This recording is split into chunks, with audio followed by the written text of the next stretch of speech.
Salut, c'est Olivia. De l'extérieur, ma vie semble parfaite. Ma famille est riche, je suis belle et brillante, même mon travail est chic. Mais de l'intérieur, j'ai un défaut de caractère. Je suis colérique, ce qui a failli me faire tout perdre. J'ai toujours été la petite princesse de mon père, ce qui signifie que j'obtiens tout ce que je veux, comme de nouveaux vêtements, une nouvelle voiture et des vacances exotiques. C'est pourquoi les autres filles ont toujours été jalouses de moi. Mais Élise était différente. Elle a réalisé que je valais bien plus que des vêtements de marque et des beaux cheveux brillants. La famille d'Élise vivait près d'ici. Mon père était ami avec le sien, qui est décédé quand elle était petite. Mais comme mon père est un type bien, il a continué à les soutenir. Il a payé les études d'Élise, alors nous étions dans la même école. C'était la seule amie qui pouvait supporter mon tempérament colérique. Je sais, ce n'était pas gentil. Mais c'était difficile de faire face à la jalousie des filles de ma classe moyenne à mon égard, ce qui a donné lieu à quelques incidents. Une fois, alors que je n'étais qu'une élève de primaire, une fillette a osé mettre ma chemise après le sport. Elle a dit que c'était un accident. Oui, c'est ça. Je lui ai crié dessus en disant qu'elle avait étiré et que maintenant, elle m'en devait une nouvelle. Élise a essayé de calmer la situation, mais elle s'est retrouvée au milieu de la dispute, littéralement, car cette fille et moi, on se lançait des insultes à travers Élise. Une autre fois, des enfants se sont assis à ma place à la cantine. Et lorsque je leur ai demandé de bouger, ils ont refusé. J'étais furieuse, alors j'ai versé ma crème anglaise sur eux. Voyant que les enfants étaient sur le point de devenir fous, Élise leur a passé une serviette, s'est empressée de s'excuser et m'a fait sortir de là avant que je ne les recouvre d'une autre partie de mon repas. Elle comprenait à quel point je m'énervais sur certaines choses, mais ne s'est jamais énervée contre moi à ce sujet. C'est pourquoi notre amitié a perduré jusqu'à l'âge adulte. C'est parfait d'avoir une amie comme Élise pour grandir. Mais ce qui a rendu ma vie encore plus parfaite, c'est l'arrivée de notre jeune voisin. Oui, une nouvelle famille venait d'emménager. Et ma mère m'a dit qu'un joli garçon de mon âge allait à la rencontre des voisins. J'ai couru pour voir ce qui se passait et j'ai trouvé Élise debout sous mon porche en train de parler à un gars super mignon. J'ai arrangé mes cheveux et j'ai bondi vers eux. « Salut Élise !» Je lui ai souri, puis je me suis tournée vers lui et j'ai dit « Salut !» On ne s'est certainement pas rencontrés avant, parce qu'il n'y a aucune chance que je t'oublie. Il a souri en retour et s'est présenté comme Samuel et a dit qu'il vivait dans ce quartier. Je me suis assise sur le canapé dans la maison d'Élise et j'ai fait des recherches sur Samuel. Et j'ai découvert qu'il était un influenceur assez célèbre. Son père est parti avec une autre femme et il a fondé une nouvelle famille. Alors Samuel vivait avec sa mère et sa grand-mère. Et le meilleur de tout, c'est qu'il était célibataire. J'ai agrippé le bras d'Élise et insisté pour qu'elle m'aide à faire de Samuel mon petit ami. Elle avait l'air un peu mal à l'aise au début, puis elle a accepté à contre-cœur de m'aider. J'ai persuadé Élise de prétendre qu'elle avait perdu son téléphone. Puis je suis allée chez Samuel et je l'ai supplié de venir nous aider à le chercher. Il a passé toute l'après-midi à essayer de nous aider à le chercher, pour finalement l'entendre sonner dans ma poche. Oups!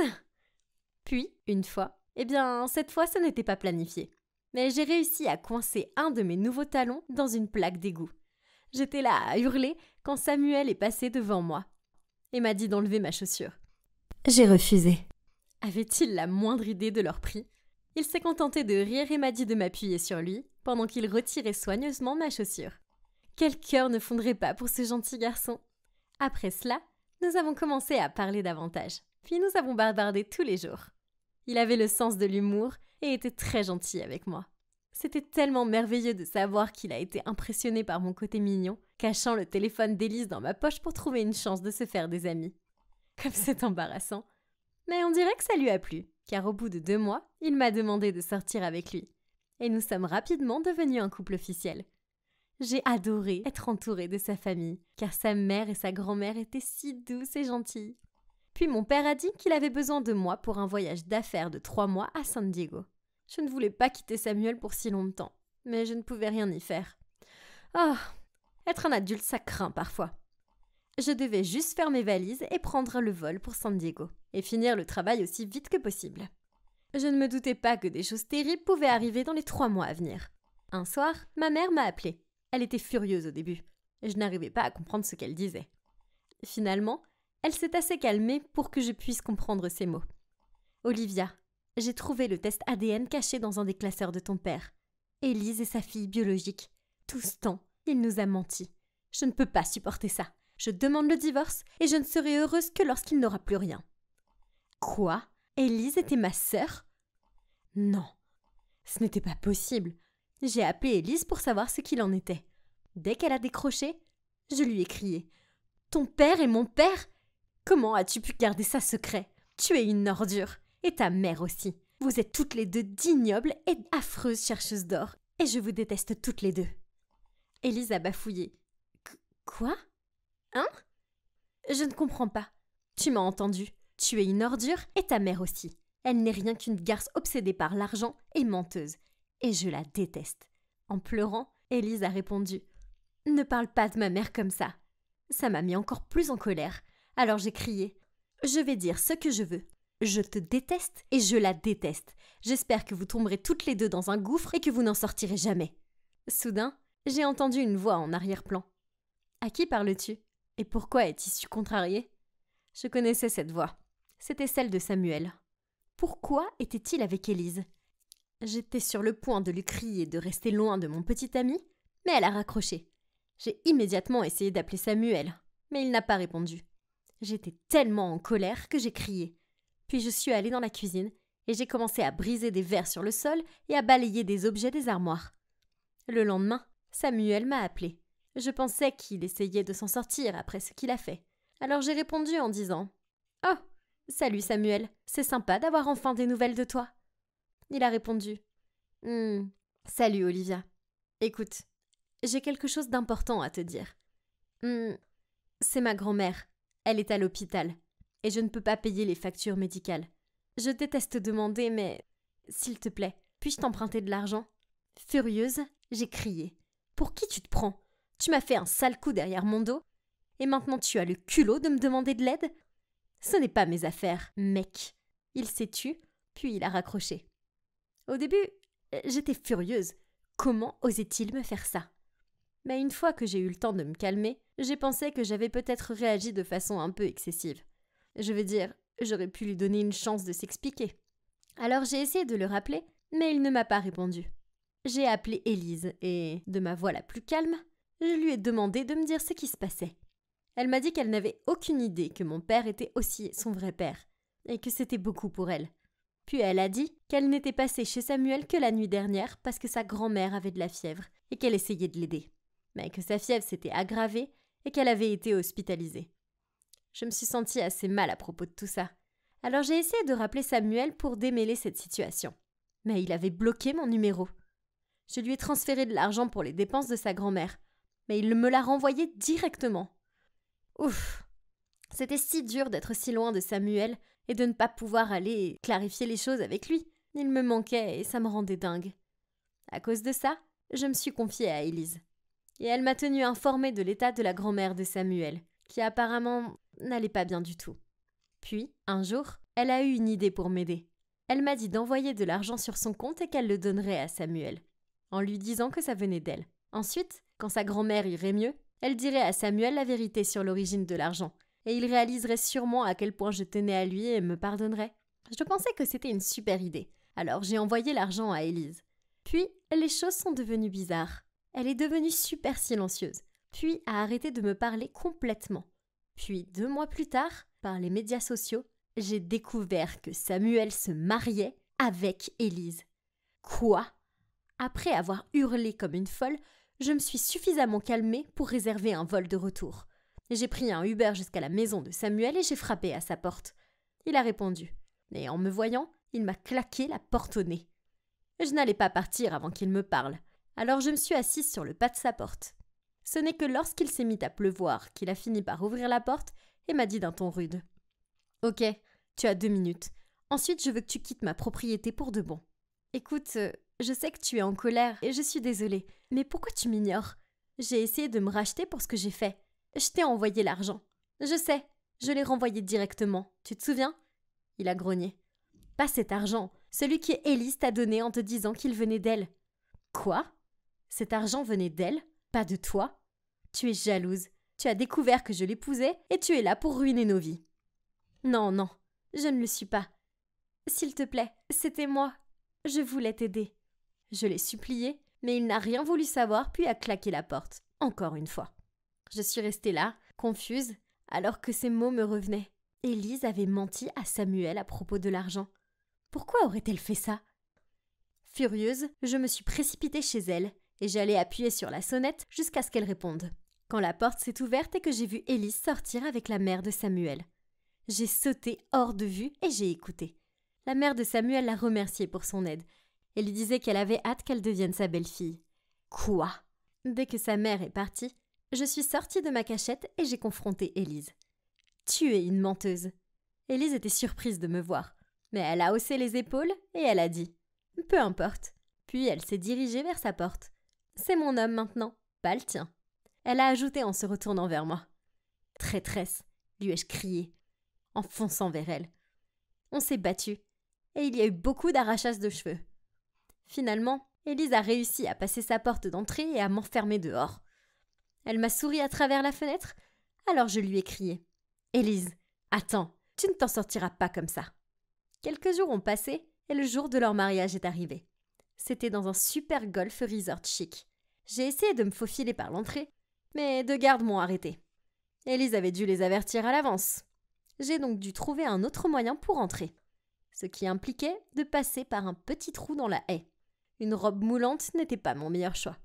J'avais des brindilles dans les cheveux et des taches d'herbe partout sur moi.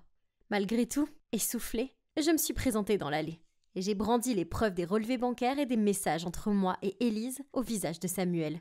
Et j'ai crié « Regarde, c'est la seule preuve dont tu as besoin pour démontrer que j'ai envoyé l'argent à Élise pour aider ta grand-mère et que c'est une sale menteuse. » Samuel avait l'air choqué, mais il a pris la preuve.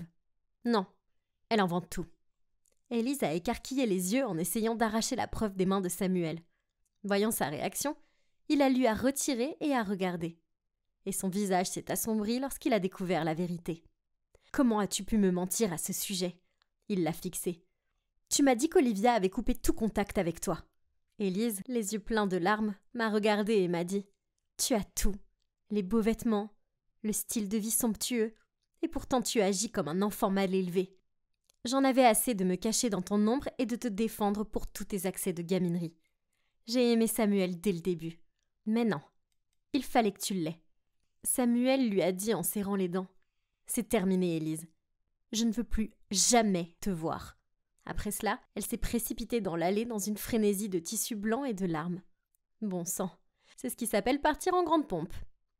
C'était il y a 3 mois, et beaucoup de choses ont changé depuis. Mon père a finalement réussi à persuader maman de lui pardonner, bien qu'il ait dû lui acheter une nouvelle voiture et l'emmener pour des vacances sur une île pendant 1 mois. Elle a aussi insisté sur le fait qu'elle ne voulait plus jamais voir Élise ou sa mère. Alors papa s'est arrangé pour qu'il déménage dans une autre ville. Ça m'arrangeait, car je ne voulais plus jamais revoir Élise non plus.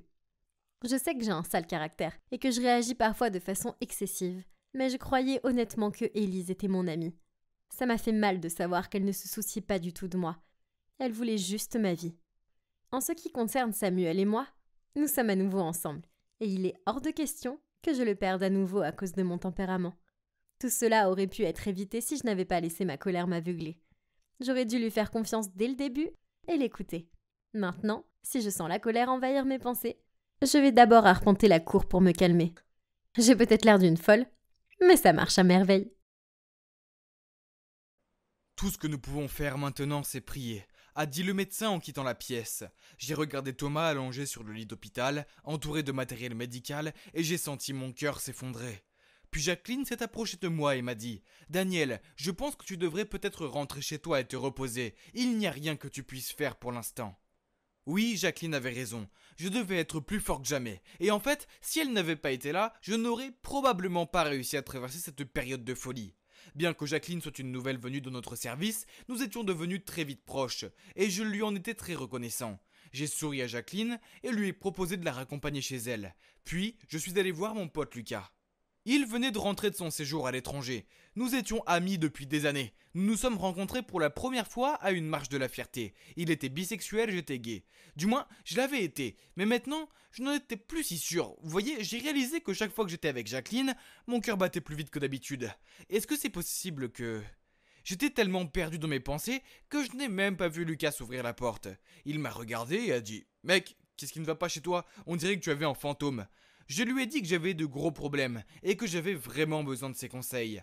Allongé sur son canapé, j'ai expliqué que mon petit ami Thomas était à l'hôpital, mais que j'avais commencé à avoir des sentiments pour une fille, Jacqueline. Lucas m'a regardé avec de la sympathie dans les yeux, puis il m'a donné un coup de coude et m'a dit « Daniel, bienvenue dans ma vie. C'est normal d'avoir des sentiments pour les hommes et les femmes. C'est normal. » Je lui ai demandé ce que je devais faire, et il m'a répondu que je devais simplement écouter mon cœur et le laisser décider.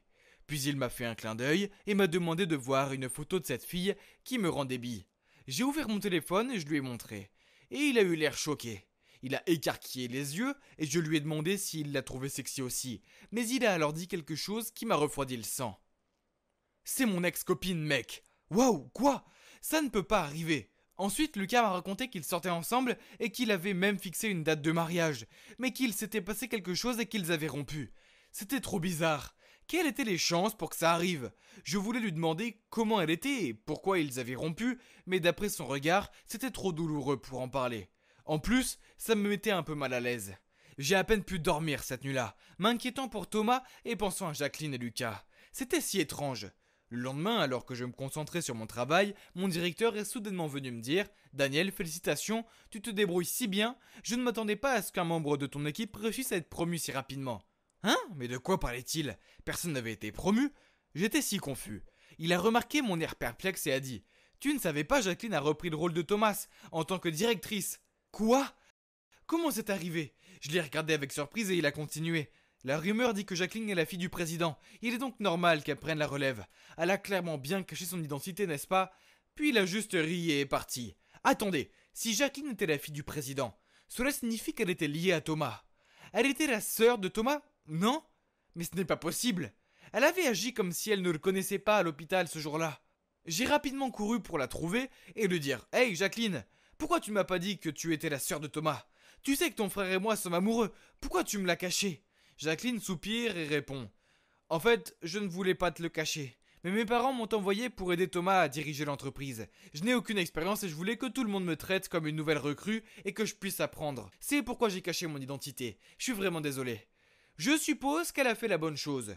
Comme j'avais entendu beaucoup de ragots dans mon dos quand j'ai commencé à sortir avec Thomas, alors j'ai sympathisé avec elle. Mais maintenant, tout avait un sens. La raison pour laquelle j'avais le béguin pour Jacqueline, c'est qu'elle ressemblait tellement à Thomas. Les mêmes yeux bleus profonds, les mêmes pommettes, même les mêmes gestes. Elle avait aussi les mêmes allergies aux crevettes. Et ils avaient tous les deux cette habitude de faire tourner leur stylo quand ils sont au fond de leurs pensées. Comment n'avais-je pas remarqué cela avant? Et si je n'étais pas amoureux de Jacqueline? J'étais juste amoureux de sa ressemblance avec Thomas. Ok, ça m'a aidé à me sentir beaucoup mieux. Donc, c'était Thomas que j'aimais après tout. Le lendemain, je suis allé rendre visite à Thomas avec un énorme bouquet de tournesol, ses préférés. En passant par l'entrée, j'ai aperçu Lucas. « Hey, on se rencontre à nouveau !» J'ai crié « Qu'est-ce que tu fais ici ?» Il m'a raconté qu'il rendait visite à son ex qui avait eu un accident. Et j'ai dit que je rendais visite à mon petit ami, qui avait eu un accident. « Marchons ensemble. » J'ai demandé « Dans quelle chambre est ton ex ?»« 1502, a dit Lucas. « T'es sûr ?» C'était la chambre de Thomas. J'ai pensé, puis j'ai compris. « Attends, ton ex s'appelle Thomas ?» J'ai demandé en espérant vraiment que ce ne soit pas le cas. « Comment tu le sais ?» Lucas a riposté. « Parce que Thomas est mon petit ami, j'ai dit. » C'était vraiment trop gênant. Comment était-il possible d'avoir autant de coïncidences? Je n'arrivais pas à y croire. Lucas a été choqué aussi et a dit que Thomas était la raison pour laquelle lui et Jacqueline avaient rompu. Il est tombé amoureux de Thomas, et la famille Thomas a été tellement bouleversée par cela qu'elle a mis Thomas à la porte. Oh, c'est pour ça que Thomas ne parlait jamais de sa famille et qu'il m'a dit de ne jamais poser de questions à leur sujet. Après sa détresse, malheureusement, leur relation n'a pas fonctionné. Alors Lucas a fait ses valises et a décidé d'aller étudier à l'étranger pour prendre un nouveau départ. Oh mon Dieu, c'était beaucoup à digérer. Je n'ai pas pu m'empêcher de me demander comment Jacqueline s'est sentie quand elle a découvert que son futur mari était amoureux de son frère. Lucas et moi étions choqués tous les deux, mais pas autant que nous allions l'être un moment plus tard. Nous étions sur le point d'entrer dans la chambre de Thomas quand nous avons entendu la voix de Jacqueline. Elle parlait d'un ton méchant en disant « Thomas, attends un peu. Comment te sentirais-tu quand ton petit ami tombera amoureux de moi? Ça va être douloureux, non? Je vais le pousser à te quitter et je te rendrai la monnaie. Après tout ce que tu m'avais fait. Il est temps de goûter à ton propre poison. » Je me suis figé quand je l'ai entendu dire ça. Je me suis tourné vers Lucas et il était tout aussi choqué que moi. Soudain, il a franchi la porte et je le suivis en trombe. Jacqueline a failli tomber de sa chaise de surprise en nous voyant. Pourquoi êtes-vous ici ensemble a-t-elle dit. Hey, étrange dit Lucas. Allez Jacqueline, laisse tomber, ça fait longtemps. C'était fini entre nous, laisse tomber, et passe à autre chose. Lucas était tellement en colère, mais Jacqueline s'est contentée de rire et de dire « Reprends-toi, Lucas, il ne s'agit pas de toi, je n'ai plus de sentiments pour toi. Je veux juste me venger de mon frère. » C'était si cruel de sa part de te voler et de ruiner ma vie comme ça. Puis les yeux pleins de haine, elle s'est retournée pour regarder le pauvre Thomas étendu là. J'étais furieux, j'ai réalisé exactement ce que Jacqueline faisait. Flirter délibérément avec moi pour m'éloigner de Thomas. Comment a-t-elle pu? Je l'ai confrontée sur le champ. Qu'est-ce qui ne va pas chez toi? Pourquoi tu me traites comme ça? Et ton pauvre frère? Je ne m'attendais pas. Mais avant que je puisse continuer, elle m'a interrompu et a dit « Daniel, attends, écoute-moi s'il te plaît. C'est vrai que c'était mon intention au début, mais ensuite je suis tombée amoureuse de toi. Et je pensais que tu commencerais à tomber amoureux de moi aussi. Je suis vraiment désolé. » Jacqueline a alors essayé de me prendre la main, mais j'étais dégoûté. Je l'ai repoussé et j'ai dit « Éloigne-toi de moi, je ne veux plus te voir. » Jacqueline a commencé à pleurer, mais j'étais trop bouleversé pour être dérangé. J'étais tellement horrifié qu'elle ait pu faire ça. J'étais déçu de moi aussi, d'être tombé dans son piège. Pauvre Thomas, il ne méritait pas du tout ça. Je l'ai regardé fixement allongé sur le lit d'hôpital, et s'il savait. J'ai continué à le fixer et je jure avoir vu ses doigts tressaillir. Oh mon Dieu, il se réveillait. Lucas est rapidement allé chercher le médecin, tandis que je restais avec Thomas et essayais de lui parler. Thomas, tu es réveillé? Les médecins ont fait quelques tests et ont dit que Thomas avait finalement repris conscience et qu'il allait bientôt se réveiller correctement. Lucas et moi étions aux anges, j'étais tellement soulagé qu'il aille bien, et il semble que Jacqueline ait ressenti la même chose, car elle se tenait silencieusement dans un coin de la pièce, des larmes coulant de ses yeux jusqu'au coin de sa bouche, qui s'est révélée en un sourire le plus subtil. Et comme prévu environ une semaine plus tard, Thomas a ouvert les yeux. Je n'ai jamais été aussi heureux de ma vie. Il a commencé la thérapie physique, et j'ai passé beaucoup de temps à l'aider. Bien sûr, Lucas est venu me rendre visite aussi, et nous avons tous bien ri de la façon dont nous étions liés. Ça devait être le vrai destin, car appeler ça des coïncidences serait un euphémisme. Quant à Jacqueline, elle avait juste disparu. Mais quelques jours plus tard, alors que Thomas, Lucas et moi discutions à l'hôpital, un email est apparu sur mon téléphone. C'était Jacqueline, et elle disait qu'elle était tellement désolée pour ce qu'elle avait fait, et qu'elle espérait que Thomas et moi pourrions lui pardonner. Elle a ensuite dit qu'elle nous souhaitait que du bonheur. J'ai dit à Thomas et Lucas la bonne nouvelle, et nous étions tous si soulagés. Peut-être que nous pourrions tous être amis après tout. Je veux dire, Jacqueline pourrait devenir ma belle-sœur un jour, n'est-ce pas? La vie peut être si drôle. Je suis content que Lucas soit apparu à ce moment-là, et que tout était révélé au grand jour. Je ne me serais jamais pardonné si j'avais quitté Thomas pour sa sœur. Thomas a toujours été le bon pour moi. J'étais assis sur le canapé à regarder un film avec ma mère et mon père, quand soudain, la porte s'est refermée, et nous avons tous tourné la tête pour voir ce qui se passait. Ouais, c'est ma grande sœur Séverine qui faisait son entrée. Elle s'est effondrée sur le canapé et a tapé ses pieds sur la table basse. Puis, alors qu'elle faisait défiler son téléphone, elle a levé les yeux vers nous et a soufflé. « Ah, pourquoi vous me regardez tous comme si j'étais un animal dans un zoo? Je suis pas la bienvenue ici !» Troublée, ma mère a immédiatement répondu. « Non, ma chérie, nous sommes tous ravis de t'avoir à la maison. » Puis elle s'est tournée vers moi. « Anna, ma chérie, va chercher une boisson pour ta sœur. » Je me suis levée d'un bond et j'ai fait ce que maman m'a demandé. Je sais ce que vous pensez. Pourquoi tout le monde laisse Séverine, la petite demoiselle grossière, s'en tirer?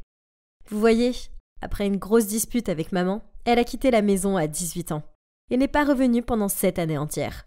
Maman semblait si heureuse qu'elle soit de retour, alors j'ai décidé d'ignorer l'attitude de Séverine et de la laisser faire.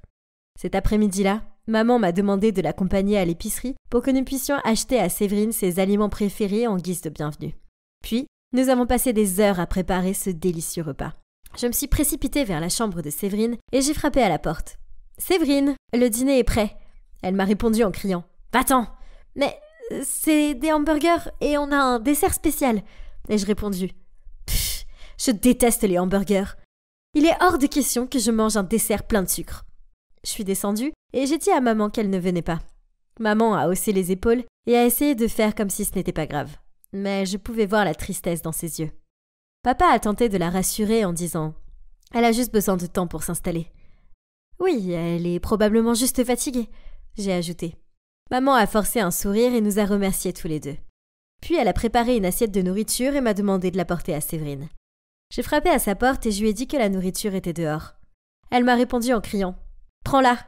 « J'en veux pas. » Je l'ai laissée à l'extérieur de sa chambre Mais plus tard, quand maman est montée se coucher, elle a vu l'assiette de nourriture intacte toujours là.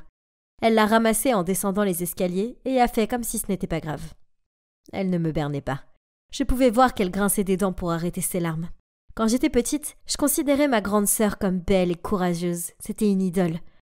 J'aimais la façon dont elle portait des couleurs vives, la façon cool dont elle se coiffait, et son caractère insouciant. Le problème, c'est qu'elle ne semblait pas m'aimer. Elle ne faisait que de me traiter de morveuse, me claquer la porte de sa chambre au nez et me dire de rester loin d'elle. 7 ans plus tard, je pensais que les choses seraient différentes. Elle n'était plus une adolescente, elle était une adulte.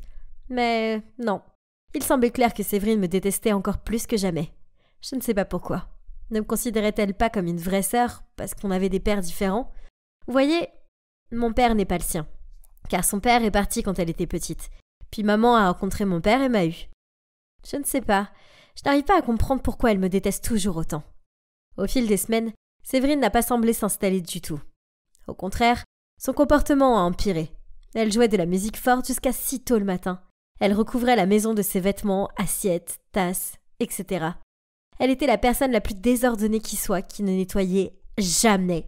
Une fois, je suis descendue pour la voir assise à la table du dîner, en train de grignoter les sandwichs que j'avais préparés pour l'école. Puis, quand je lui ai dit poliment, elle a ronflé et a dit « Ils sont dégueulasses de toute façon. Alors, je te fais une faveur. » Ensuite, elle a pris la voiture de maman sans lui demander, ce qui a obligé maman à prendre le bus pour aller au travail et elle est arrivée en retard. Quand maman lui en a parlé, Séverine a juste souri, lui a jeté ses clés de voiture et a dit « Tu n'as plus d'essence » et est partie. Maman a essayé de rester calme et s'est distraite en rangeant la maison. J'ai essayé de la serrer dans mes bras mais elle m'a repoussée et m'a dit de m'en aller. J'avais l'impression que Séverine pouvait toujours s'en tirer et que je suis la seule à me faire engueuler pour rien. Pourtant, Séverine a dû traverser beaucoup d'épreuves, non? Peut-être qu'elle avait juste besoin de temps pour reconnecter avec maman et la paix serait restaurée dans notre maison. Juste quand je pensais que les choses ne pouvaient pas empirer, eh bien, elles ont empiré. Je lisais dans le salon quand j'ai entendu des voix venant de l'extérieur. Je suis allée voir et j'ai vu papa et maman parler à notre nouveau voisin. Ils avaient l'air amicaux. Puis Séverine est apparue et a dit en souriant « Faire connaissance avec le voisin, c'est ça, maman ?» Maman s'est empressée de dire « Séverine, voici Thomas, mon ancien camarade de classe et notre nouveau voisin. Le monde n'est pas si petit. Donc, tu as le même âge que maman. Waouh, t'en as pas l'air. Attends, tu n'as pas dit que tu avais le béguin pour un certain Thomas? Je vois pourquoi. C'est juste dommage que tu te sois précipité pour te remarier, n'est-ce pas? Maman et Thomas se sont lancés des regards gênés, tandis que papa serrait les dents. Oh oh, il n'avait pas l'air heureux. Ravi de te revoir, Thomas, a marmonné maman avant de tirer papa et Séverine à l'intérieur. Derrière les portes fermées, elle a froncé les sourcils à Séverine. Mais elle a juste haussé les épaules et est partie. Ça a dû trotter dans la tête de papa. Parce que ce soir-là, je l'ai entendu interroger maman. « Pourquoi tu ne m'as jamais parlé de ce Thomas avant ?»« Chérie, c'était juste un petit coup de cœur quand j'étais adolescente. T'as bien compris ?»« Oui, bien sûr. » Papa s'est gratté la tête. Maintenant, j'étais coincée au milieu de toute cette tension. Et c'était Séverine qui remuait encore le couteau dans la plaie. Puis quelques jours plus tard, papa est rentré du travail et a immédiatement commencé à paniquer. La banque a appelé. Apparemment, j'ai dépensé une énorme somme d'argent dans un magasin de montres. C'était toi? Maman a secoué la tête. Je ne savais rien non plus. Puis Séverine a pris la parole. En parlant d'acheter des trucs, je dois trouver quelque chose pour l'anniversaire de Thomas. Je veux dire, il nous a tous invités, alors ce serait impoli de ne pas le faire. Oh oh, je sais que maman n'avait pas encore dit à papa que Thomas avait invité toute la famille à sa fête. Papa a jeté un regard sceptique à maman et a grogné. Oh, je vois. Tu as utilisé mon argent pour acheter à ton amour de lycée une montre hors de prix? Écoute toi-même. Tu es ridicule. Je vais pas rester là et t'écouter m'accuser comme ça. Puis maman est partie en trombe.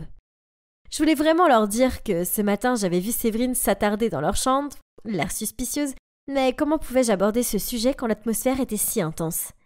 J'ai décidé que je devais affronter la source du problème. Séverine. Quand il n'y avait que nous deux, je lui ai dit « Je sais que c'était toi. Je t'ai vu fouiller dans les trucs de maman. » Elle a juste haussé les épaules et a répondu « Petite Anna, tu sembles être encore plus intelligente que tu en as l'air. » Oui, je l'ai fait. Et alors? Pourquoi es-tu si cruelle? Maman et papa pourraient se séparer à cause de toi. À mon grand étonnement, elle a souri en disant « Eh bien, c'est ça mon plan. Pourquoi tu pourrais jouer aux familles heureuses alors que je suis coincée ici sans mon père? » Quoi? Comment est-ce qu'elle peut être aussi égoïste? Je pouvais plus retenir ma frustration. Comment tu peux faire ça à maman? Je te laisserai pas t'en tirer comme ça. C'est vrai? Et qu'est-ce qu'une souris silencieuse comme toi va faire à ce sujet? Puis, elle m'a bousculée et est partie. Je sais que je dois le dire à maman. Mais ça signifiait lui briser le cœur. J'allais le faire. Je devais juste trouver une manière douce de lui dire que sa fille adorée a pris son pied en ruinant sa vie. Mais alors, avant que j'aie eu la chance de trouver une solution, quelque chose de terrible est arrivé. Le lendemain, en rentrant de l'école, j'ai trouvé papa et maman dans la cuisine. Papa avait les bras croisés et un air sévère sur le visage, et maman était en larmes, en regardant tristement des papiers sur la table devant elle. Des formulaires de divorce. Qu'est-ce qui s'est passé? Anna, tu dois me croire. Je n'ai pas trompé ton père. Puis papa l'a interrompu. Arrête de mentir, je peux le voir de mes propres yeux. Puis il a fait claquer la pile de photos sur la table. Sur les photos, maman embrassait Thomas dans un café. Hein? Ça n'avait aucun sens. Je ne comprends pas. Je n'ai pas rencontré Thomas hier. J'ai rencontré mon amie Sandra. Mais papa est devenu encore plus furieux. Puis il a tiré sa valise vers la porte. Arrête de mentir. Je vois très bien ce qui s'est passé. Et je ne peux plus te faire confiance. Puis il est parti. Maman a pleuré plus fort après ça. Je ne savais pas quoi dire ou comment réagir. Je voulais croire maman, mais ses photos me disaient le contraire. Soudain, la porte s'est ouverte et Séverine est entrée. A regardé maman qui pleurait à chaudes larmes, a fait un sourire en coin et est montée à l'étage. C'est vrai. Séverine, elle doit avoir quelque chose à voir avec ça. Donc j'ai gardé un œil sur elle. En passant devant sa chambre, je l'ai entendue au téléphone. Et sans hésiter, je suis allée chercher maman et je l'ai traînée à l'étage. Bon, je te dois cette fois, mec. Ouais, ces photos ont fait le travail. Ouais, merci. Tes compétences en Photoshop sont excellentes. Elles ont l'air si réelles. Ma mère s'est figée. Une seconde plus tard, elle a poussé la porte, puis elle a regardé Séverine et a murmuré le mot. Pourquoi? Séverine a éclaté de rire. Puis elle a haussé les épaules et a répondu. C'est une vengeance pour l'avoir aimé. Elle m'a montré du doigt. Plus que tu ne m'aimes.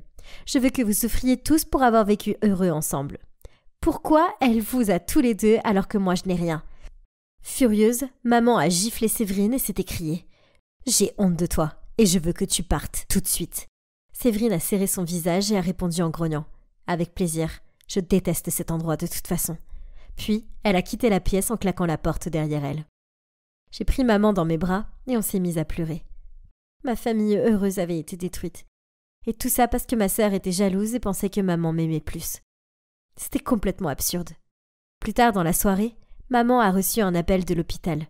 Le visage de maman s'est effondré quand elle m'a dit que Séverine avait eu un accident de voiture. Nous nous sommes précipités à l'hôpital et le médecin nous a dit que Séverine devait être opérée en urgence. Mais comme elle avait perdu beaucoup de sang, elle avait besoin d'un don de sang. Le problème, c'est qu'elle a un groupe sanguin rare. Mais heureusement, maman a le même. Alors sans aucune hésitation, elle a dit au médecin de prendre autant de sang que Séverine en avait besoin pour la sauver. Après le don de sang, maman n'a pas récupéré aussi vite que prévu. Au contraire, elle est devenue faible et a eu besoin de faire des soins médicaux. Donc maintenant, Séverine était dans la salle d'opération et maman était dans l'unité de soins intensifs. C'était terrifiant. Et si je les perdais toutes les deux? J'ai appelé papa et je lui ai raconté ce qui s'était passé. Et il s'est immédiatement précipité à l'hôpital. L'attente a été angoissante. Mais quand le médecin est arrivé et m'a dit qu'elles allaient s'en sortir et que je pouvais aller voir Séverine, j'ai pleuré de bonheur. En la voyant étendue là, couverte de bleu et effrayée, j'ai vu en elle un côté vulnérable que je n'avais jamais vu auparavant. Alors j'ai pris sa main et lui ai dit ce que maman avait fait pour elle. Elle a eu l'air embarrassée et s'est détournée de moi, en marmonnant qu'elle était désolée pour tout. Après cela, je leur ai rendu visite tous les jours.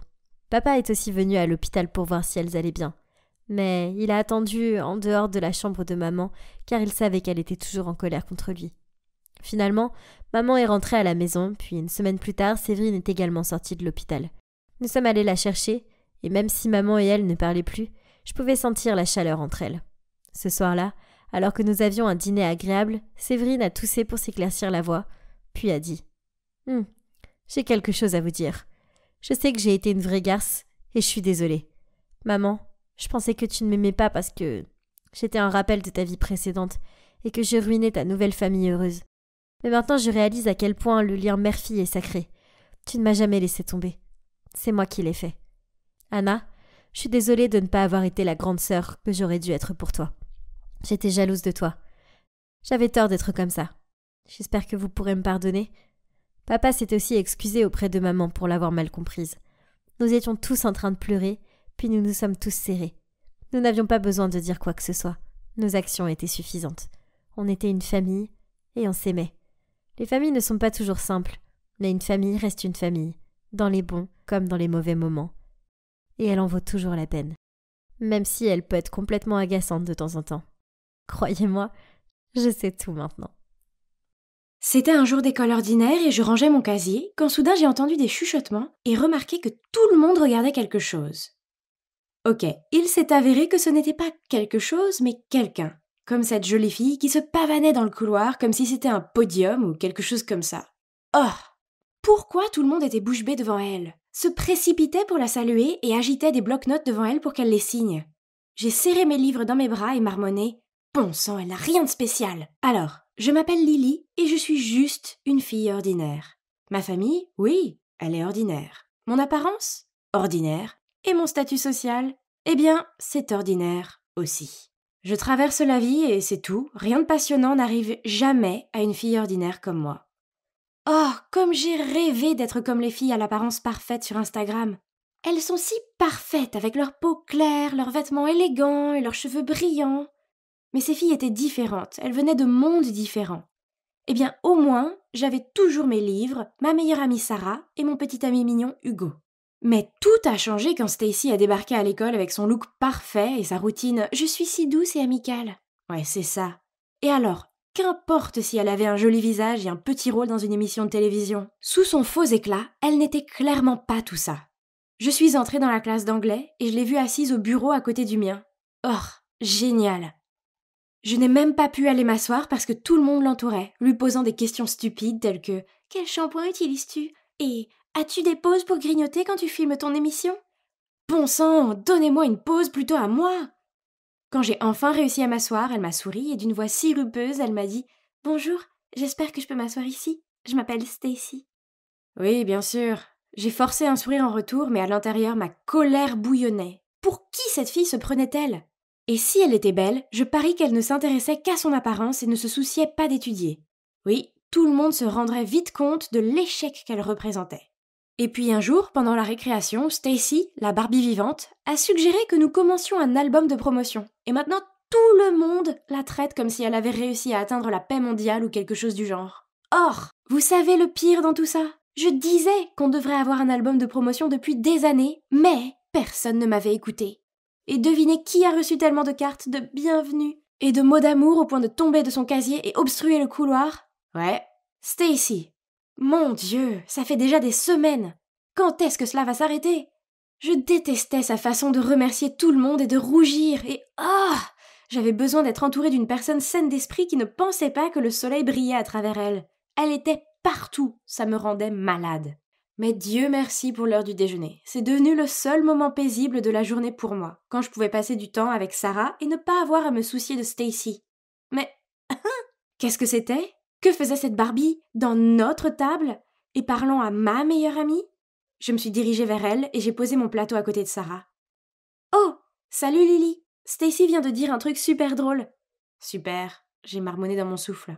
Le déjeuner a été un calvaire. Sarah m'a ignorée et a continué à poser des questions stupides à Stacy comme « Est-ce que ton co-star Kyle est aussi beau dans la vraie vie ?» et « Comment tu portes une jupe imprimée avec un t-shirt coloré ?» Paillement. Plus tard dans la journée, à cause d'un déversement de peinture en art, j'ai eu 5 minutes de retard. Sarah avait accepté de me ramener chez moi, mais quand je suis allée sur le parking, sa voiture n'était pas là.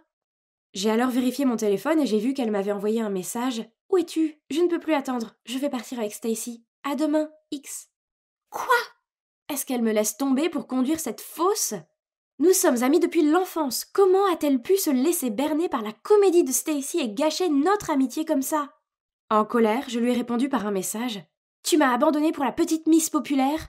Comment as-tu pu? » J'ai compris. Le nouveau entre, l'ancien sort. Eh bien, merci beaucoup.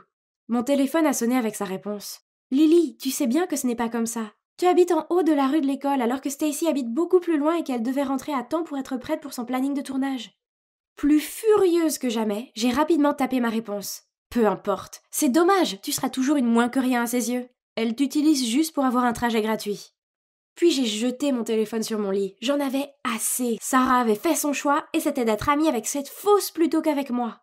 Sarah est peut-être tombée dans le piège de Stacy, mais au moins j'avais toujours Hugo, n'est-ce pas? Un après-midi, je lui parlais dans la cour de l'école, quand Stacy est passée en titubant. Même sa démarche trop difficile était agaçante. Elle a souri à mon Hugo, puis elle a délibérément trébuché et laissé tomber les livres qu'elle tenait. J'ai attrapé le bras de Hugo pour l'empêcher d'aller vers elle, mais il s'est libéré de ma prise et a allé vers elle quand même. Je l'ai regardé l'aider à ramasser ses livres, elle a rougi et glissé un « merci ». C'était la pire! Quand il est revenu vers moi avec un grand sourire, je n'en pouvais plus, alors je lui ai dit « Comment oses-tu me laisser pour l'aider ?» Il m'a jeté un regard confus. « Lily, je ne faisais que l'aider. » Ouais, c'est ça, tu savais qu'elle les avait fait tomber exprès pour attirer ton attention, mais tu es quand même allé vers elle parce que tu la trouves plus jolie que moi. Il a soupiré. Tu es ridicule. Tu sais quoi? Je ne peux plus supporter ta jalousie égoïste. Arrêtons-nous là. C'est fini. Puis il est parti. Je suis restée là, à le regarder, m'attendant à ce qu'il se calme et revienne, mais il ne l'a pas fait. Tout était de la faute de Stacy. Elle avait volé ma meilleure amie et mon petit ami. Ça suffit. Il était temps de lui montrer qu'elle n'était pas si parfaite après tout. J'ai parcouru ses pages de médias sociaux pour trouver des idées, et il est vite devenu évident qu'elle adore les garçons aux abdominaux musclés qui conduisent des motos. Comme c'est prévisible. J'ai découvert ce site web où je pouvais engager un garçon pour jouer avec son cœur, puis la larguer. Il était temps qu'elle apprenne à quel point c'était nul de se sentir indésirable et sans valeur. Ha! J'ai trouvé le mec parfait, Martin. Il avait 19 ans, il était accro à la gym, et il avait une moto. Ouah, il était cher, mais ça en valait la peine, non? Je me suis arrangée pour le rencontrer dans le café du coin, et bon sang, il était encore plus beau en vrai. J'ai souhaité utiliser cet argent pour qu'il devienne mien.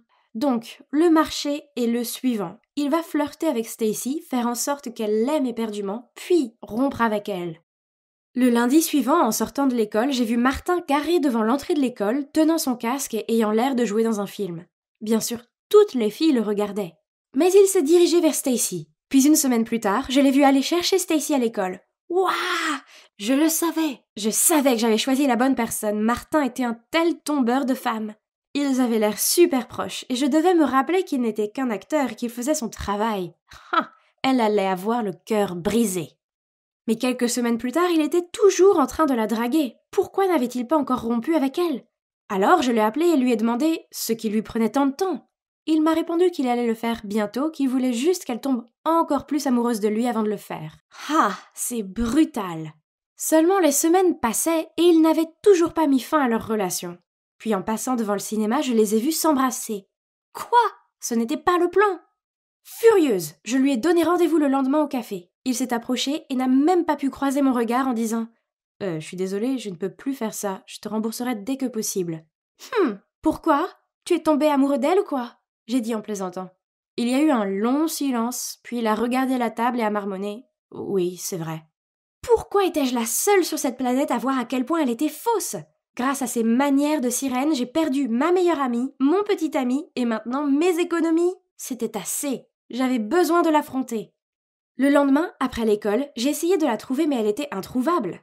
Puis, en passant par le jardin de l'école, je l'ai vue assise là. Je l'ai eue. Il est temps de lui dire exactement ce que je pense d'elle. Je me suis précipitée vers elle et j'ai ouvert la bouche pour parler. Mais pourquoi pleurait-elle? Quand elle m'a vue, elle a esquissé un sourire et a dit « Oh, salut Lily, y a-t-il une chance que tu puisses m'aider ?» Je l'ai regardée, incrédule. Pensait-elle que j'étais sous son charme et que j'allais faire ce qu'elle voulait? Mais alors, j'ai vu pourquoi elle pleurait. Elle tenait dans ses mains sa dissertation d'anglais avec un grand F dessus. Alors j'ai répondu « Pourquoi moi? Tu es si intelligente. Tu réponds correctement à toutes les questions en classe. Je ne veux pas être jugée sur mes mauvaises notes. C'est pour ça que j'ai quitté ma dernière école. Les autres enfants m'appelaient la beauté sans cervelle. J'étais venue ici pour un nouveau départ, mais maintenant je suis toujours en échec. » À ce moment-là, j'ai réalisé que j'étais douée pour certaines choses. Mes notes étaient bonnes et j'étais plutôt douée pour me souvenir des faits. J'étais tellement aveuglée par la jalousie que j'ai perdu de vue ces choses, et je n'ai vu que ce que je n'avais pas. Rien de tout cela n'était la faute de Stacy. Elle ne m'avait jamais fait de mal, j'avais tout inventé dans ma tête parce que j'étais jalouse d'elle. Donc, je me suis assise à côté d'elle et j'ai dit « Personne ne va t'appeler comme ça parce que je vais t'aider à étudier. Tu le feras ?» Elle m'a fait un sourire plein d'espoir et j'ai hoché la tête. « Merci beaucoup. » Elle a jeté ses bras autour de moi. C'est ainsi que Stacy est passée du statut d'ennemie à celui d'amie. C'est en fait une jeune fille très douce et au grand cœur. Pas étonnant que tout le monde l'admire autant. et j'ai eu tort de la juger sur son apparence et de ne pas lui donner une chance équitable. Elle est toujours avec Martin et elle ne sait pas que je l'ai engagée pour lui briser le cœur. Mais bon, elle a maintenant un petit ami séduisant qui l'adore, donc ça peut être considéré comme une compensation, n'est-ce pas? Hugo et moi, c'est toujours fini. Mais en y réfléchissant, c'est peut-être mieux comme ça. Je sais que j'ai réagi de manière excessive, mais il m'a abandonnée si facilement et... Eh bien, je veux trouver un gars qui ne fera pas ça. Quant à Sarah, je suis allée chez elle avec un sac rempli de ses bonbons préférés, et je me suis excusée d'avoir été un crétin jaloux. Heureusement pour moi, elle m'a pardonné. Maintenant, Sarah, Stacy et moi sommes devenues de bonnes amies. Sarah et moi aidons Stacy dans ses études et elle nous donne des conseils de mode. Et vous savez quoi? J'ai réalisé que je suis jolie après tout. J'avais juste besoin de découvrir mon étincelle. Finalement, j'ai appris que personne n'est parfait. La perfection n'est qu'une illusion.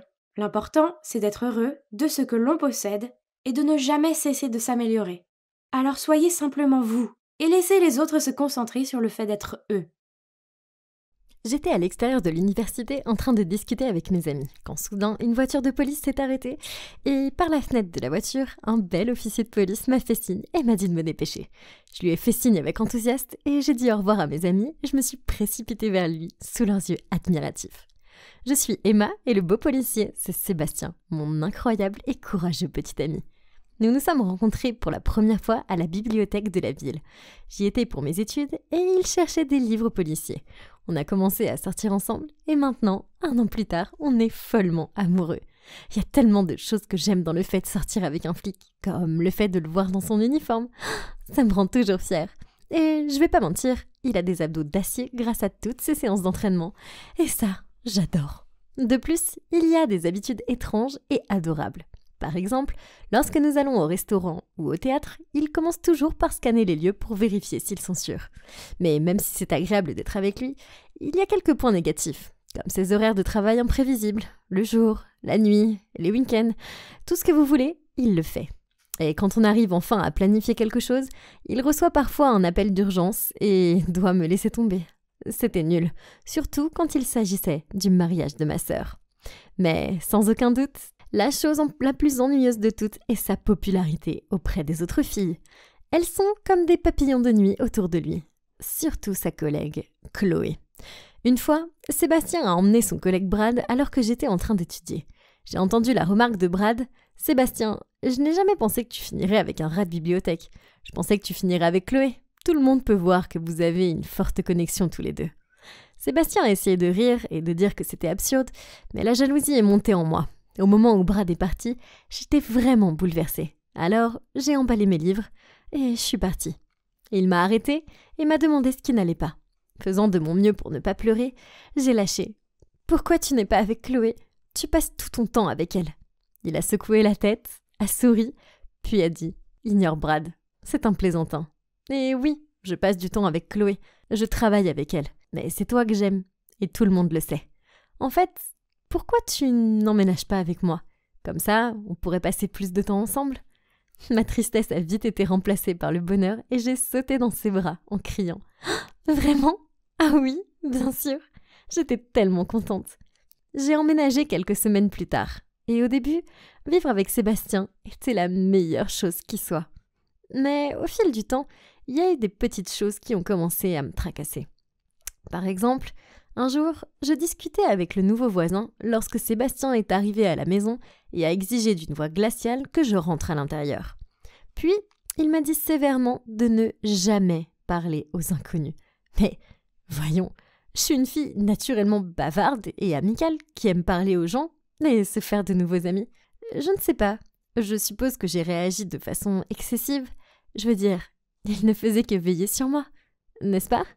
Mais son besoin de contrôle a empiré quand, une fois, je me suis organisée pour rencontrer mes amis en ville. Sébastien devait venir aussi, mais il a eu un appel de dernière minute pour le travail et il n'a pas pu. Quand je lui ai dit que j'allais prendre un taxi, il a paniqué et m'a dit que je ne pouvais pas y aller. Après que je me sois énervée, il a accepté à contre-cœur de me laisser y aller. Il a appelé une compagnie de taxi réputée pour venir me chercher, puis m'a dit que je devais être de retour pour 22h. Mais après quelques verres, j'ai perdu toute notion du temps. Je m'amusais trop. Je dansais avec mon ami lorsque Sébastien est entré en trombe, m'a attrapé le bras et m'a tiré hors de là. Tout le monde nous regardait. Ce qui n'a pas aidé car il portait son uniforme de policier. J'ai même entendu un homme crier « C'est toujours ceux qui ont l'air innocents !» N'est-ce pas? C'était si embarrassant. À la maison, je suis restée assise à faire la tête pendant qu'il me prenait un verre d'eau. Quand il a essayé de me le passer, je me suis levée d'un bond et je lui ai crié « Tu es ridicule !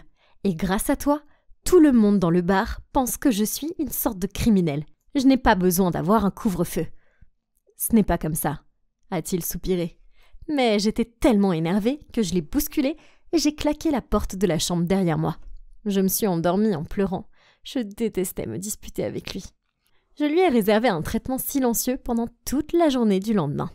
Mais le soir, il est arrivé à la maison avec un paquet cadeau et s'est excusé de m'avoir rendue triste. C'était si gentil. Je l'ai serré dans mes bras et lui ai dit « Moi aussi, je suis désolée. » Puis, j'ai ouvert le paquet. C'était une très belle montre. J'ai remarqué qu'elle avait un bouton supplémentaire, mais je n'y ai pas prêté attention. Je l'ai regardée admirablement pendant qu'il la fixait à mon poignet. Comme mon petit ami était très attentionné, j'ai décidé de lui acheter quelque chose aussi. Le lendemain, après les cours, je suis allée au centre commercial. Soudain, Sébastien m'a appelé et m'a demandé où j'étais. Je voulais que le cadeau soit une surprise. Alors, je lui ai dit que j'étais à la maison. De travers, il a dit « Emma, ne me mens pas, je sais que tu es au centre commercial de High Bill. Rentre à la maison tout de suite. » Hein? Comment il savait ça? J'ai abandonné l'idée de trouver un cadeau et je suis rentrée à la maison. Quand il est revenu, je lui ai demandé comment il savait où j'étais et je l'ai vu jeter un bref coup d'œil à ma montre. Puis, il a admis qu'il l'avait équipée d'un GPS, mais que c'était seulement pour pouvoir me protéger. Quoi? Je n'étais plus un enfant. Comment pouvait-il l'utiliser pour me suivre? Nous avons eu une grosse dispute et je lui ai dit qu'il contrôlait tout et qu'il était fou et qu'il devait arrêter de me traiter comme une petite fille. Puis, je me suis enfermée dans ma chambre. Le lendemain, quand je me suis réveillée, Sébastien était parti au travail. J'étais tellement énervée que j'ai décidé d'aller faire un jogging pour me vider la tête. Évidemment, j'ai laissé la montre à la maison, ainsi que mon téléphone. À mon retour, j'étais sur le point de me diriger vers la douche lorsque j'ai entendu mon téléphone sonner. C'était Sébastien. Puis, j'ai remarqué que j'avais 50 appels manqués et une tonne de messages de sa part. Quoi? Ça, c'était pas normal. Je n'étais partie qu'1 heure tout au plus. Quoi qu'il en soit, j'ai porté la montre, puis soudain, la porte s'est ouverte avec fracas et Sébastien est entré en trombe et il m'a crié dessus. « Tu vas bien? T'étais où? Pourquoi tu n'as pas répondu à mes appels ?»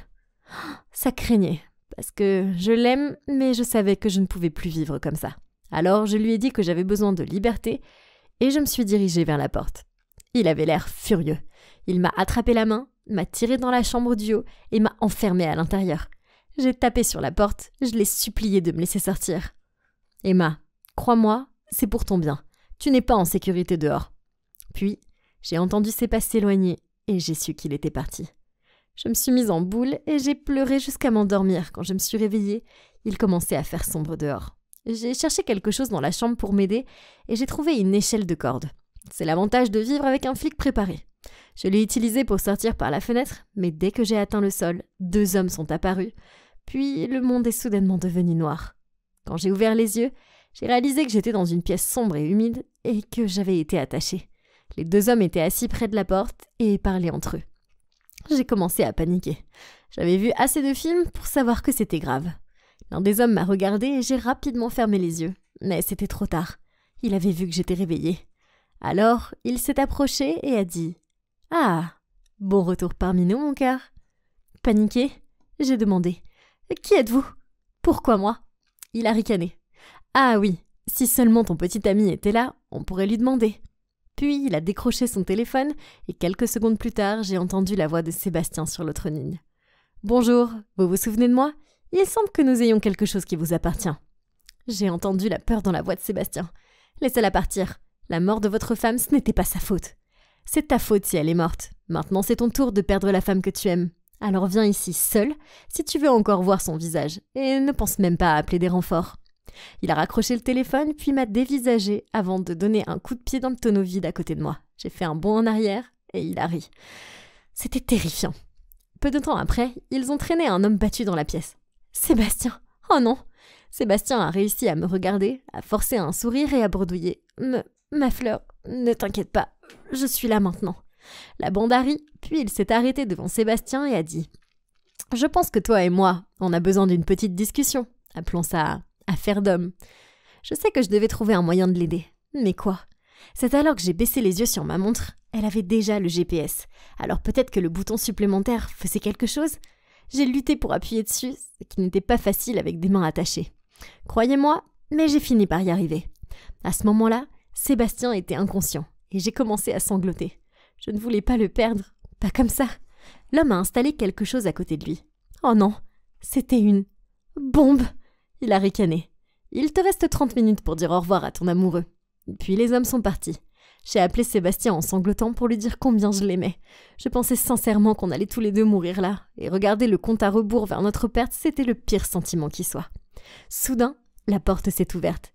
Au début, j'ai pensé que ces hommes étaient de retour, mais Brad et son équipe se sont précipités, ont vu la bombe et nous ont rapidement sortis de là, Sébastien et moi. J'ai été poussée au sol juste avant qu'il y ait un gros boum, et la maison a explosé.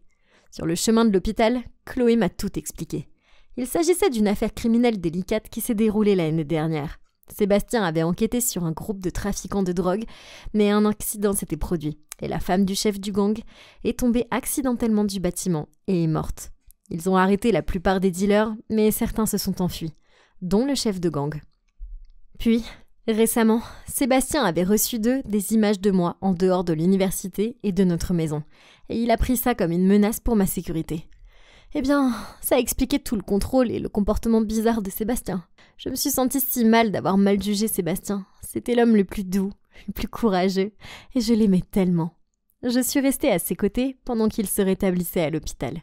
Et un jour, il a finalement ouvert les yeux, m'a regardé et a murmuré « Voilà ma petite fleur ». Je l'ai serré dans mes bras. Doucement, bien sûr.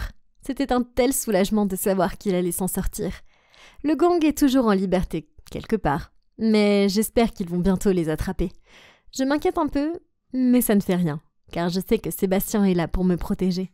Après tout, c'est mon héros d'action dans la vie réelle, et je sais qu'avec lui à mes côtés, on peut tout surmonter.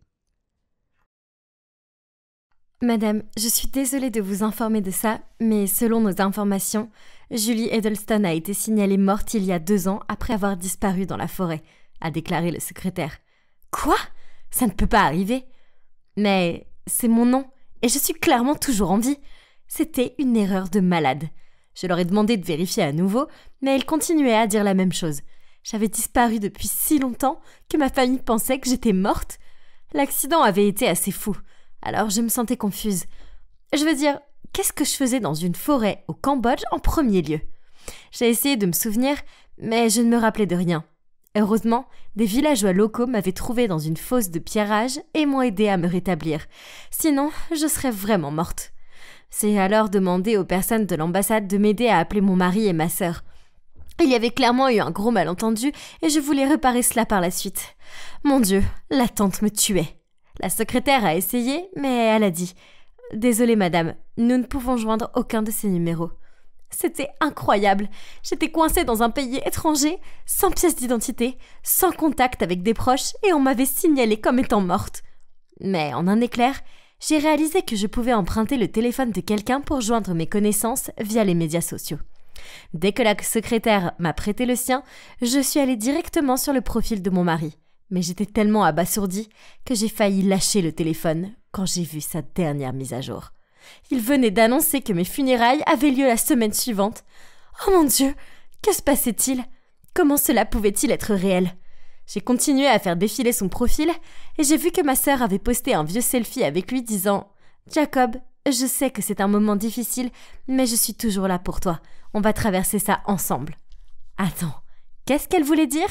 Premièrement, je n'étais pas vraiment morte. Allô ? Mais aussi, je sais que ma sœur avait des sentiments pour Jacob. Est-ce qu'elle a supposé qu'elle pouvait juste être avec lui maintenant qu'elle pensait que j'étais morte ? Quelle traîtresse ! Nous étions si proches. Sûrement, elle ne me traiterait pas comme ça. Je devais rentrer à la maison et régler ça une fois pour toutes. J'ai demandé à l'ambassade de m'aider à prendre l'avion pour rentrer chez moi, sans en informer ma famille à l'avance. Je voulais leur faire part de ma surprise. Croyez-le ou non, le jour où je devais arriver chez moi était le jour de mes funérailles. Quelle coïncidence, n'est-ce pas? Je me suis rendue directement au lieu des funérailles, déguisée bien sûr. Je portais un énorme chapeau noir et des lunettes de soleil pour cacher mon visage et je me suis assise tout au fond pour que personne ne me remarque. Il y avait tellement de gens là-bas, ma famille, mes amis et même mes partenaires commerciaux. C'était tellement bizarre. Et puis, j'ai vu Jacob. Il avait l'air épuisé. J'avais envie de courir vers lui et de lui crier « Je suis en vie! Tu peux être heureux à nouveau !» Mais alors ma sœur Clara est apparue et a pris son bras et lui a murmuré quelque chose à l'oreille. Et je me suis figée. Ils avaient l'air proches. Beaucoup trop proches. Et puis, j'ai remarqué que les gens autour de moi chuchotaient. « Oh, ça peut pas être si grave. La compagnie d'assurance lui versera un joli penny pour la mort de Julie. » Et une autre dame a dit « Pas seulement ça, mais une femme plus jeune et plus jolie aussi, à ce qu'il paraît. » J'avais envie de vomir. Jacob et Clara se faisaient des câlins maintenant. Tout ça me donnait l'impression que mon existence n'avait aucun sens, que personne ici ne se souciait vraiment de moi. Je ne pouvais pas regarder ma sœur et mon mari une seconde de plus. J'ai couru dans la rue et j'ai continué à marcher jusqu'à ce que je ne puisse plus marcher. Puis j'ai trouvé un motel où rester. Le lendemain matin, je me suis faufilée à la maison après que mon mari soit parti au travail. J'avais besoin de récupérer certaines de mes affaires et d'avoir de l'argent. C'était tellement bizarre d'être à la maison. Tout était pareil, mais j'ai remarqué qu'aucune de mes affaires ne traînait plus. Puis, je l'ai repérée.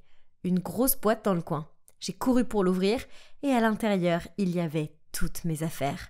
J'ai tremblé en prenant la photo de mariage qui était sur notre table de nuit. Je veux dire, j'étais à peine introduite dans la tombe et déjà Jacob avait mis tout dans un carton. C'était presque comme s'il ne voulait pas attendre pour me virer de sa vie. Aouh! Je voulais sortir de là. Alors, je suis allée rapidement dans notre chambre pour prendre de l'argent et des vêtements. C'est alors que j'ai découvert un secret choquant qui m'a fait tomber par terre. Alors que je sortais mes vêtements de l'armoire, un étrange morceau de papier en est tombé. Et devinez quoi? La première ligne qui a attiré mon attention disait « Le plan de mort de Julie ».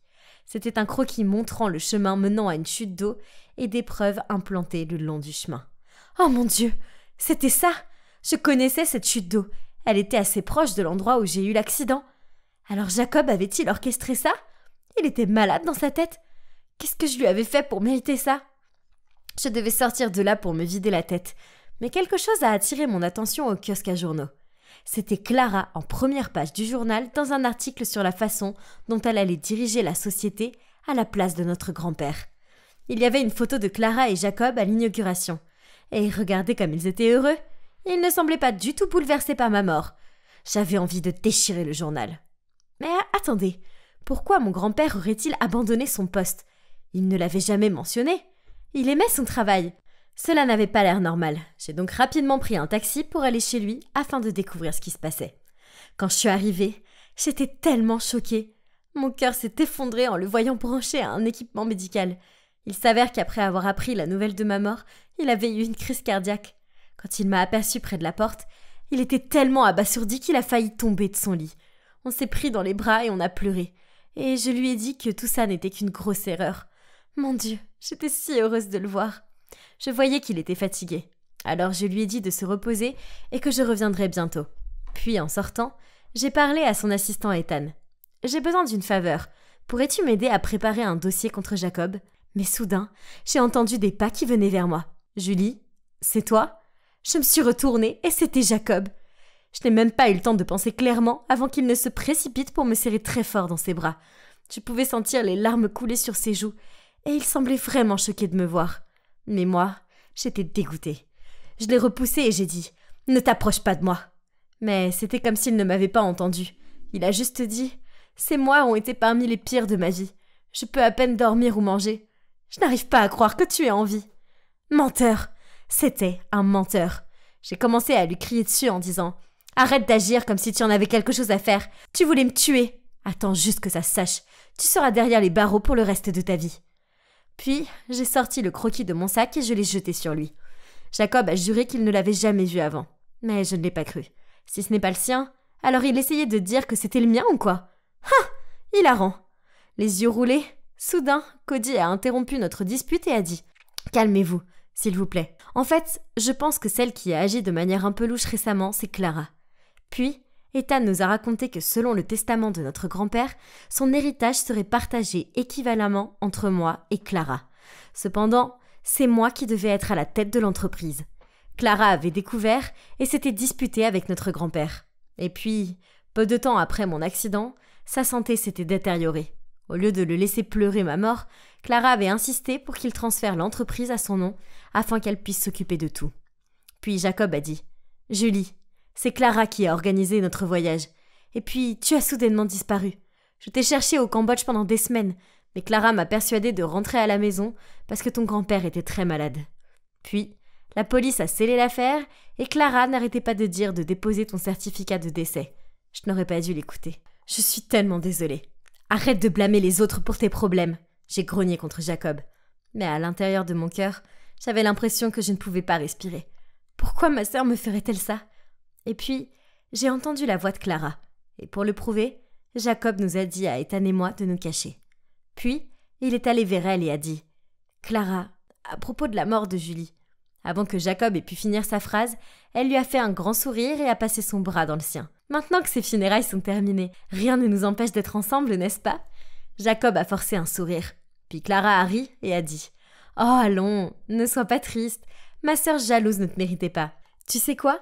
Elle avait en fait tout ce plan pour tester ta loyauté. Mais elle a fini par goûter à sa propre médecine. » À ce moment-là, ma tête a commencé à me faire mal. Et soudain, certains de mes vieux souvenirs ont refait surface. Le croquis, c'était le mien. J'étais celle qui avait fait ce plan. Tout a commencé quand Clara m'a dit que Jacob me trompait. Et que je l'ai cru et j'ai suivi son conseil de simuler ma propre disparition pour tester son amour pour moi. Comment j'ai pu être aussi stupide? Quand j'ai réalisé que j'étais seule dans cette forêt et qu'elle ne reviendrait pas, j'ai paniqué et je suis tombée dans un piège, me blessant aux jambes et restant coincée. Tout me revenait maintenant. Je ne pouvais pas digérer ça. J'ai couru vers elle et j'ai crié douloureusement. « Comment as-tu pu me faire ça, Clara ?» Au début, elle a été choquée de me voir. Puis elle a souri et a dit « Ah, tu es encore en vie ? Eh bien, de toute façon, c'est trop tard. L'entreprise est à moi maintenant. Oh, et Jacob aussi, bébé. » Puis elle a roulé des yeux et a dit « Tu n'étais que l'enfant adopté. Alors, qu'est-ce qui te fait penser que tu as le droit de toujours tout me voler ?» C'est à ce moment-là, notre grand-père est apparu et a fait claquer sa canne sur le sol. « Clara, arrête ça !» Clara a juste boudé et a dit « Honnêtement, pourquoi tu lui donnerais toute la compagnie ?» Alors notre grand-père a dit « Regarde-toi, Clara. Es-tu vraiment apte à diriger une entreprise ? Sois honnête avec toi-même. Tu es une déception pour cette famille avec tes sales complots. » Je ne pouvais pas croire que Clara utilisait encore le truc de l'adoption pour me blesser. Et alors, si j'étais adoptée, ça ne voulait pas dire que je ne faisais pas partie de cette famille. Elle a toujours été jalouse de moi, même si j'avais rien fait. Clara a commencé à pleurer et s'est enfuie en disant qu'elle en avait marre de ne jamais être la préférée de personne. Peut-être que si elle ne m'avait pas laissé mourir, les gens l'aimeraient plus. J'étais tellement choquée qu'elle m'ait fait ça. Et tout ça à cause de la jalousie. Je ne vais pas mentir, ça m'a pris beaucoup de temps pour m'en remettre. Je ne lui ai toujours pas entièrement pardonné, mais je suppose que ça prendra du temps. Quant à moi et Jacob, nous avons repris l'entreprise familiale et je réalise que Jacob a toujours été loyal. Clara avait juste inventé le fait qu'il me trompait parce qu'elle ne supportait pas de me voir si heureuse. Une chose est sûre, je ne testerai plus jamais en amour. Plus de simulation de mort pour moi.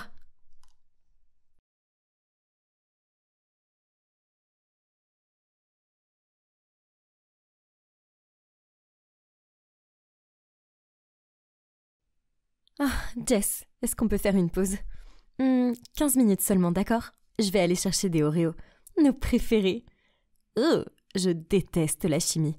Et elle n'aime pas ça non plus. La seule chose que je sais, c'est que le café contient 2 éléments chimiques. Le calcium, Ca, et le fer, Fe. Mes parents paniquent à l'idée que je vais échouer. Je ne sais pas pourquoi, je veux dire, ce n'est pas comme si je voulais être une scientifique ou quelque chose du genre. Bref, ils ont demandé à Jessie de me donner des cours particuliers. Pour l'instant, ma note est toujours autour de F, mais il est hors de question que je trouve un nouveau tuteur. Pourquoi, vous dites? Eh bien, parce que Jess et moi sommes parfaitement compatibles.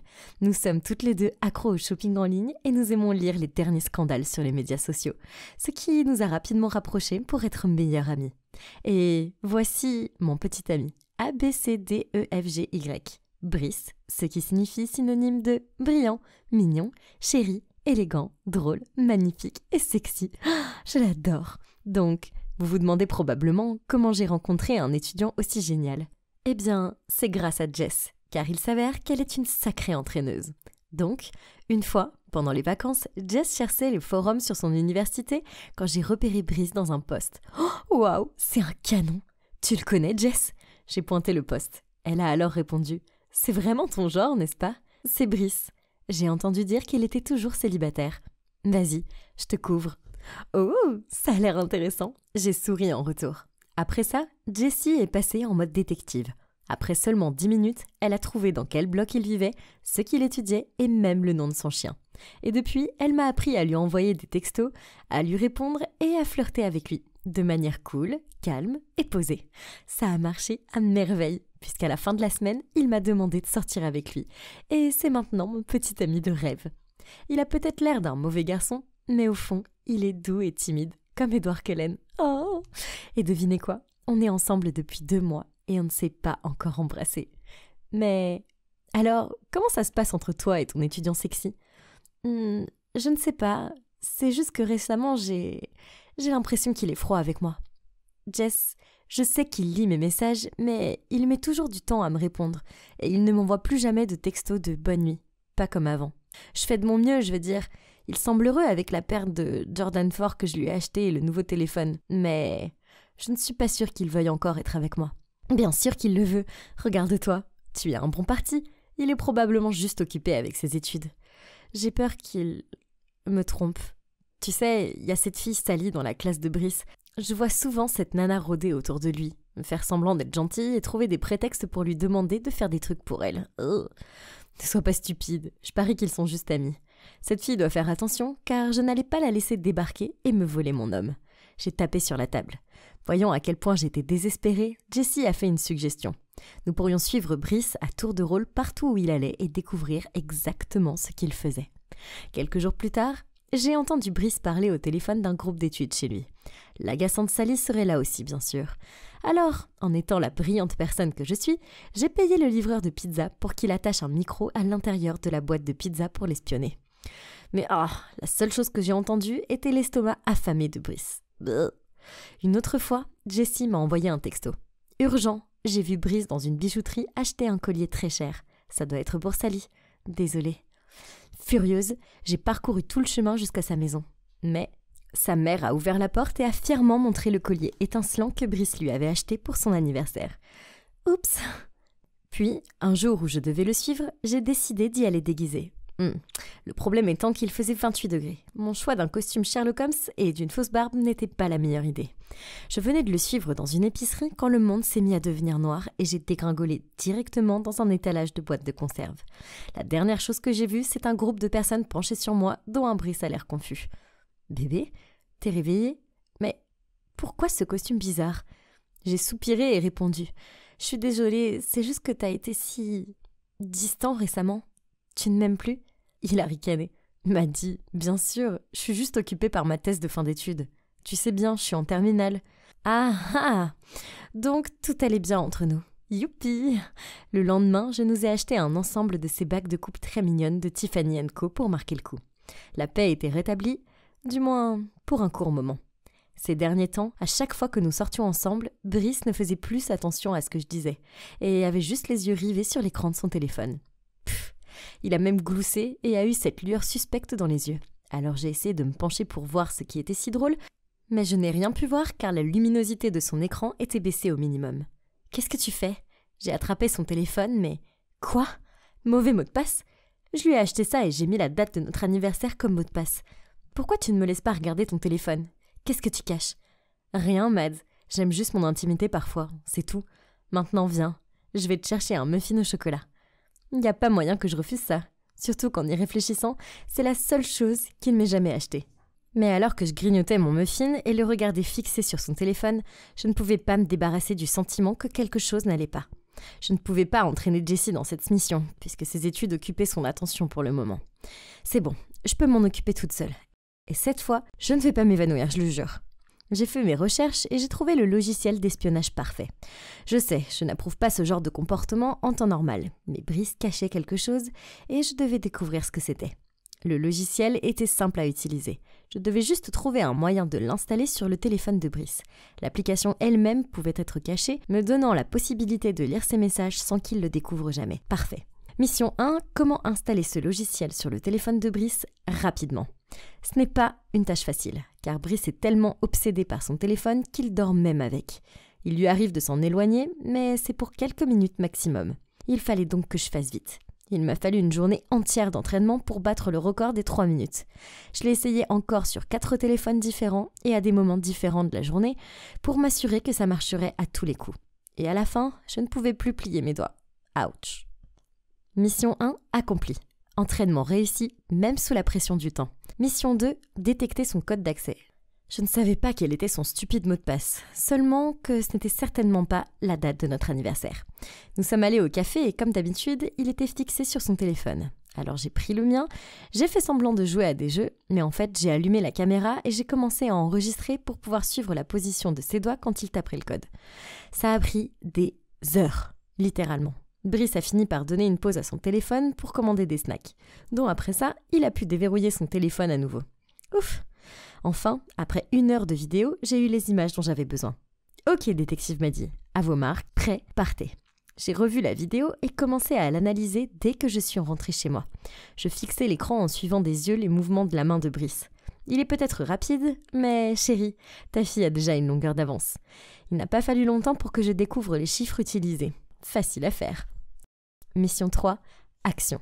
Quoi de mieux qu'un charmant pique-nique pour terminer ma quête. Et comme prévu, Brice est resté assis là, le téléphone dans la main pendant tout ce temps. Oh, je n'étais même plus sûre de pouvoir mener à bien cette mission.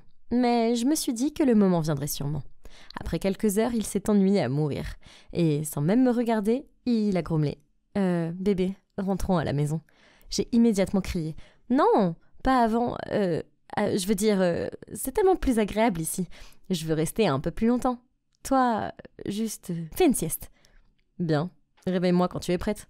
J'ai attendu patiemment qu'il s'endorme. Il faisait de légers ronflements. Ah, trop mignon.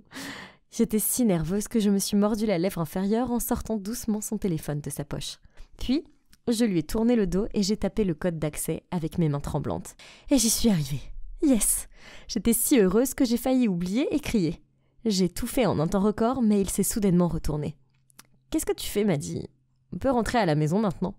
Il a bâillé. « Oh mon Dieu, mon cœur s'est arrêté. » « Encore quelques minutes, je retouche les jolies photos qu'on a prises. » « Eh bien, dépêche-toi. » Ouf, il s'en est fallu de peu.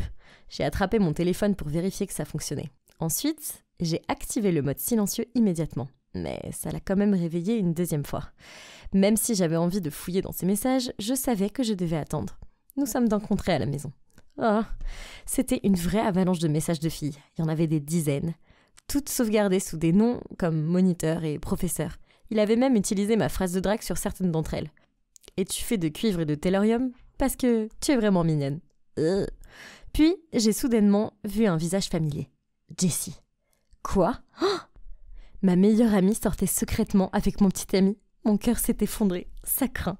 Ça n'avait aucun sens. Si Jessie aimait Brice depuis le début, pourquoi elle m'avait encouragée à flirter avec lui ?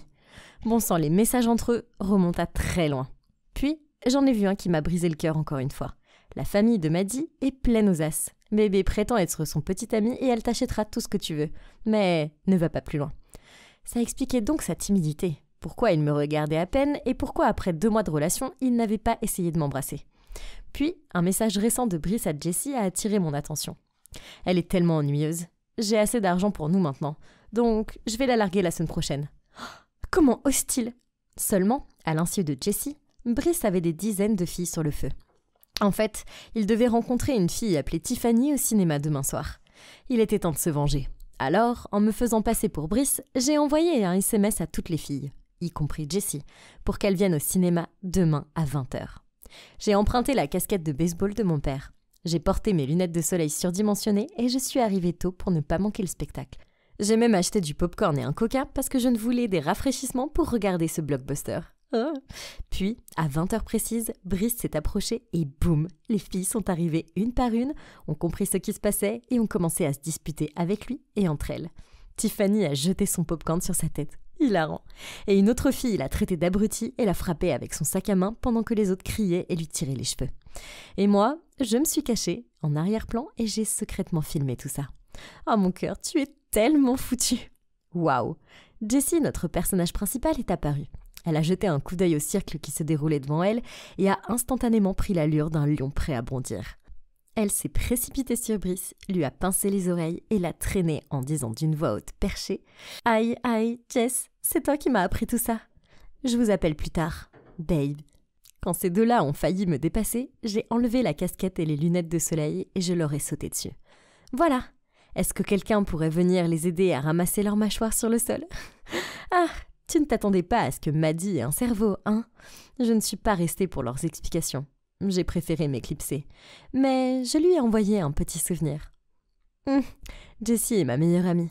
Je dois donc partager tout ce qui est intéressant avec elle, n'est-ce pas?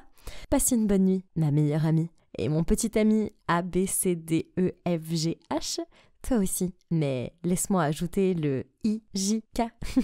Je plaisante. Ouais. Quant à moi, j'ai décidé de faire une pause aux histoires de cœur pour le moment, car cela m'a appris une leçon inestimable. Ne pas s'amouracher des beaux garçons. Oh, et méfiez-vous des soi-disant meilleurs amis.